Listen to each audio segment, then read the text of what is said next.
2 weeks ago, I sat at my parents' dinner table, and Chelsea asked what appointment my mom was talking about. I pulled up my sleeve right there. The scars on my arm showed up under the kitchen light, like old roads.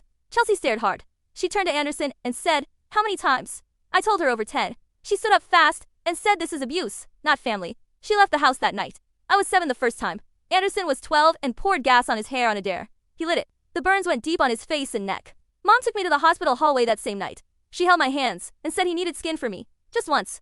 I said okay because he was screaming down the hall and everyone looked at me like I could fix it. They put me on a stretcher before I could change my mind.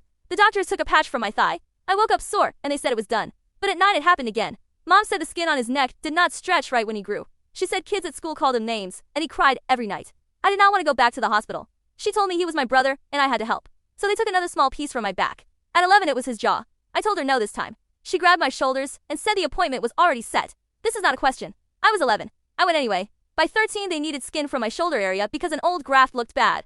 Every couple years there was a new reason. The texture did not match. He grew too fast. The color was off. My dad would put his hand on my shoulder and say you are his sister. He did not ask for the fire. I wanted to yell that I did not ask for any of this either, but I stayed quiet and scheduled it. I ended up with scars on my thighs, my stomach, my back. I quit swim team in high school. I stopped wearing shorts or tank tops. Anderson walked around in short sleeves like nothing ever happened to his body. Because it did not. It all happened to mine.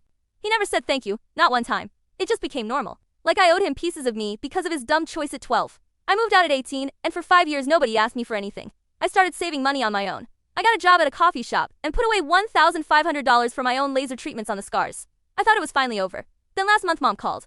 Anderson was engaged to Chelsea. Beach wedding in June with lots of pictures. There was one uneven patch on his neck still. Mom said could I help one last time. I said I would think about it. She got quiet and asked after everything this family did for me, I need to think? I hung up. At that dinner 2 weeks ago my mom brought it up halfway through the meal like it was normal. Chelsea asked what appointment. Mom laughed and said just a little thing for Anderson before the wedding. Chelsea kept asking. I whispered skin graft. She made me show my arm. Then she looked at Anderson and said not a big deal. She told my mom this was abuse. She grabbed her jacket and told Anderson she was not marrying into this family. She looked at me and said she knew some herbal stuff that might help my scars. Then she walked out.